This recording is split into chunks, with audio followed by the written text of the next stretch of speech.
பொதுவாகவே நம்ம சிலர் பேருக்கு கடமைப்பட்டவர்களாக இருப்போம். எந்த மாதிரி அப்படின்னா, வாழ்க்கையை வாழவே முடியலை அப்படிங்கும் போது நமக்கு வாழ்க்கைக்கு வழிகாட்டியவர்களாக வந்திருப்பார்கள். இதற்கு மேலே என்னால் வாழவே முடியல அப்படின்னு ஒரு காலகட்டத்தில் அந்த இடத்திலே நின்றிருந்திருப்போம். பொருள் உதவியாகவோ அல்லது அவர்கள் கூறிய ஆறுதல் வார்த்தையின் காரணமாகவோ அதற்கப்புறம் அந்த வாழ்க்கை வாழ்ந்திருப்போம். அவர்களுக்கெல்லாம் நாம் நன்றி கடன் பட்டவர்களாக இருந்திருப்போம். என்றைக்குமே அவர்களை மறக்கக்கூடாது. அதே போலத்தான் இந்த பக்தி மார்க்கம் அப்படின்னு சொல்லக்கூடியது. இந்த சிவபக்தி அப்படிங்கிறது பார்த்தீங்கன்னா ரொம்ப பெரிய விஷயம். இந்த சிவபக்தி தானாக உதயமாகும், பெரும்பாலுமானவர்களுக்கு தானாக உதயமாகும். ஆனால் சில பேர்களுக்கு பார்த்தீங்க அப்படின்னா இந்த உலக மாயைகளிலே சிக்கி கொண்டு தவிப்பவர்கள் இறைவனை அவ்வளவு எளிதில் உணர்ந்து விடுவது இல்லை. நாமுமே அப்படி சில காலங்கள் இருந்திருப்போம். நமக்கு நல்லா தெரிஞ்சிருக்கும், ஒரு சில காலகட்டங்களில் இறைவனை நினைக்கவே முடியவில்லை, இறைவனை பற்றிய சிந்தனையே வரவில்லை அப்படிங்கிற மாதிரியான சூழ்நிலை சந்தர்ப்பங்கள் எல்லாம் நமக்கும் ஏற்பட்டிருந்திருக்கும். அதையெல்லாம் கடப்பதற்கு யாராவது ஒருவர் உதவி செய்திருப்பார். யாரேனும் ஒருவர் நேராக அப்பனை மறந்து விட்டாயா அப்படிங்கிற அந்த ஒரு கேள்வியை கேட்டு இருக்கலாம். அல்லது நாம் எதேர்ச்சியாக போய் கொண்டிருக்கும் போது யாராவது ஒருவர் இறைவனின் புகழை பேசி கொண்டிருந்திருப்பார், பாடிக்கொண்டிருந்திருப்பார். அது மீண்டும் நமக்கு இறைவனை பற்றிய சிந்தனையை தூண்டி இருக்கும், எழுப்பி இருக்கும். அல்லது யாரேனும் ஒருவர் பேசுவதை கேட்பதன் மூலமாக அந்த இறை அனுபவத்தை நம்மால் உணர்ந்திருக்க முடியும். அதன் வாயிலாக இறைவனை இறுக பற்றி கொள்ள வேண்டும் என்ற எண்ணம் ஏற்பட்டிருக்கும். சில குருமார்கள் வழியாக நாம் இறைவனின் பெருமைகளை உணர்ந்திருப்போம். அதன் வாயிலாக இறைவனை தொடர்ந்து பிடித்து கொண்டிருப்போம். இந்த மாதிரி பல விஷயங்களை சொல்லிக்கொண்டே போகலாம். இறைவனை பற்றிய அந்த ஒரு அறிமுகம் இல்லாத சூழ்நிலையில் யாரேனும் ஒருவர் நமக்கு அந்த இறைவனின் தத்துவத்தை பற்றியும் அவரது பெருமையை பற்றியும் எடுத்து சொல்லியிருப்பார்கள். கண்டிப்பாக ஒவ்வொருவர் வாழ்க்கையிலும் அப்படிப்பட்ட ஒரு நபர் இருந்திருப்பார். அப்படிப்பட்ட நபர் யார் என்று யோசித்து பாருங்களேன். அவர்களுக்கு நாம் எவ்வளவு நன்றி கடன் பட்டிருக்க வேண்டும் என்பதை யோசித்து பாருங்கள். ஏனென்றால் பசித்த வயிறுக்கு உணவிடுகிறார்கள், அவர்களுக்கே நாம் நன்றி கடன் பட்டிருக்கின்றோம். ஆனால் இந்த உயிர் பசியில் இருக்கிறது. இந்த உயிராகப்பட்டது கடும் பசியில் இருக்கிறது. எப்படிப்பட்ட பசி அப்படின்னா, தன்னை உணர்ந்து கொள்ள வேண்டும், தன்னை உணர்ந்த நிலையிலே இறைவனை அடைய வேண்டும், இறைவனுடன் இரண்டர கலந்திருக்க வேண்டும் என்ற எண்ணத்தில் அந்த உயிரானது வாடிக்கொண்டிருக்கிறது. அது அகோர பசி அப்படின்னே சொல்லலாம். ஆனா இந்த உடலின் காரணமாக உயிர் தனது பசியை ஆற்றிக்கொள்வது இல்லை. காரணம், இந்த உடலுக்கு முக்கியத்துவம் கொடுத்து இந்த உடல் பசியை தீர்த்து கொள்வதற்குத்தான் நாம் முன்னுரிமை கொடுக்கிறோமே தவிர அந்த உயிரின் பசியை தீர்த்து கொள்வதற்கு நாம் முன்னுரிமை கொடுப்பது இல்லை. அந்த சமயத்திலே யாரேனும் ஒருவர் குருவாக நமக்கு இறைவனை பற்றிய நற்சிந்தனைகளை எடுத்துரைக்கின்றார் அல்லது அந்த சிந்தனைகளை ஏற்படுத்துகிறார் அப்படிங்கும் போது நாம் தொடர்ந்து அவ்வழியிலே பயணிக்கின்றோம் அப்படிங்கும் போது அது எவ்வளவு பெரிய விஷயமாக இருக்கும் என்று யோசித்து பாருங்கள். ஏன்னா நம்ம மறந்துட்டோம். சொல்ல போனா மாயை நம்மை மறக்க செய்து விட்டது.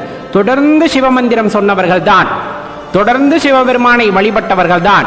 அவர் இல்லை என்றால் எனக்கு இவ்வுலகமே இல்லை, இந்த வாழ்க்கையே இல்லை என்று இருந்தவர்கள் தான்.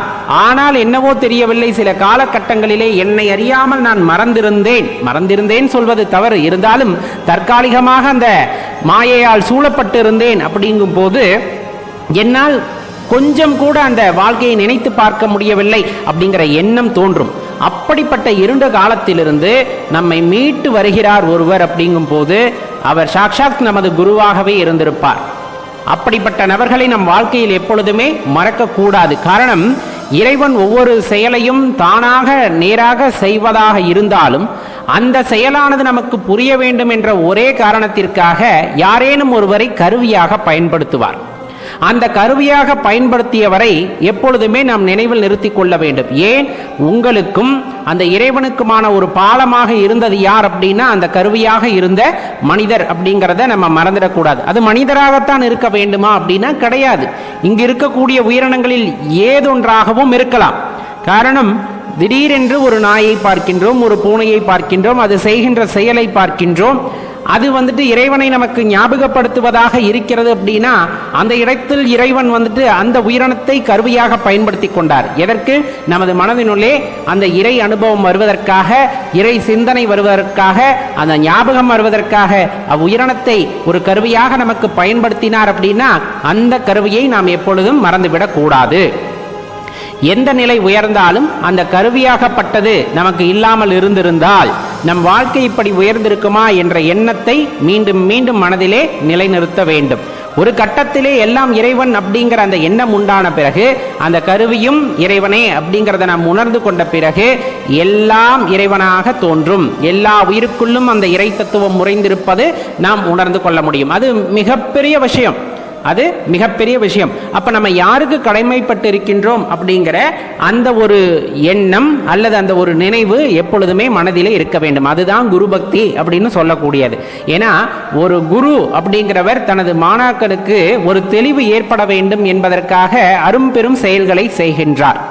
அதே போலத்தான் நாம் குருவை தேடி செல்லவில்லை, நாம் மாயையால் சூழப்பட்டிருக்கின்றோம். அப்படிங்கும் போது ஏதேனும் ஒரு கருவியாக வந்து நமது மனதிற்குள்ளே இருக்கின்ற மாயையை போக்கி ஒரு சிறிய விளக்கை அவர் ஏற்றி வைக்கின்றார். யார்? வருகின்ற அந்த ஒரு நபர்.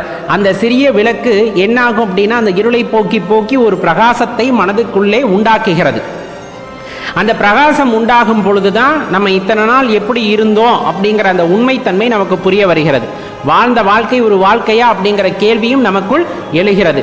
அதனை தாண்டி தான் நம்ம எங்க பயணிக்கிறோம் அப்படின்னா அந்த இறை மார்க்கத்துக்குள்ள பயணிக்க ஆரம்பிக்கின்றோம். அப்ப நமக்கு கிடைக்கப்பட்ட குரு அப்படிங்கிறவர் ஒருவராக இருக்க வேண்டும் என்ற அவசியம் இல்லை. ஒவ்வொரு நிலைகளிலும் ஒவ்வொரு விஷயத்தையும் நமக்கு புரிய வைக்கின்ற ஒவ்வொருவருமே குருவாகத்தான் இருக்கிறார்கள். இருந்தாலும் அதிலே சிறப்பு மிக்கவர்களாக அப்படின்னு ஒரு வார்த்தையை நம்ம சொல்லணும் அப்படின்னா உண்மை பொருளை நமக்கு உணர்த்தியவர்கள் அப்படின்னு சொல்லலாம். உண்மை பொருளை உணர்த்திய அப்படிப்பட்ட குருவாகப்பட்டவர் தலைமை குருவாக நாம் ஏற்றுக்கொள்கின்றோம். ஏன்னா ஒவ்வொரு விஷயத்திலையும் ஒவ்வொருத்தர் நமக்கு பாடம் கற்பித்திருக்கிறார்கள். நம்ம பார்த்தீங்கன்னா ஆரம்ப கல்வி 1வது ஒருத்தர் சொல்லி தந்திருப்பாங்க, 2வது ஒருத்தர் சொல்லி தந்திருப்பாங்க, 3வது ஒரு சில ஆசிரியர்கள் இருந்திருப்பாங்க. இந்த மாதிரி ஒவ்வொரு படிநிலைகளும் பல பேர் நமக்கு சொல்லி தந்திருப்பாங்க. ஆனா நீங்க எதுல துறை சார்ந்த வல்லுநராக இருக்கிறீர்களோ அந்த கல்லூரிக்கு போறீங்க அப்படிங்கும் போது அந்த கல்லூரியில அந்த பாடத்தை நடத்தியவர்கள் தான் உங்களை அப்படி உருவாக்கினார்களா என்று கேட்டால் கிடையாது. அடிப்படை கல்வியிலிருந்து உங்களை செதுக்கி செதுக்கி வந்து ஒரு உன்னத குருவிடம் உங்களை சேர்த்திருக்கிறார்கள் என்றால் அந்த படிநிலைகளில் வந்த அனைவருமே யாராகத்தான் இருக்க முடியும்? உங்களது குருமார்களாகத்தான் இருக்க முடியும். அப்படிப்பட்ட குருமார்களை போற்றுவதன் மூலமாக, அப்படிப்பட்ட குருமார்களை எப்பொழுதுமே மனதில் நிறுத்தி அவர்களை வழிபடுவதன் மூலமாக மென்மேலும் இந்த ஆன்மீகம் என்ற விஷயத்தில் அல்லது சிவ வழிபாடு என்ற விஷயத்தில் நமக்கு ஒரு படிநிலையை தாண்டி செல்வதற்கு அது எல்லாம் உதவும். அப்படின்னா அதில் எந்த மாற்று கருத்தும் கொள்ள வேண்டாம். எப்பொழுதுமே மன திருப்தியுடன் ஒரு நன்றி கடனுடன் நமது குருமார்களை நினைத்திருக்கின்றோம் என்றால் இறைவனை தயை கூர்ந்து அடுத்த வழியை நமக்கு காட்டுவார். அப்படின்னா அதில் மிகையல்ல நண்பர்களே.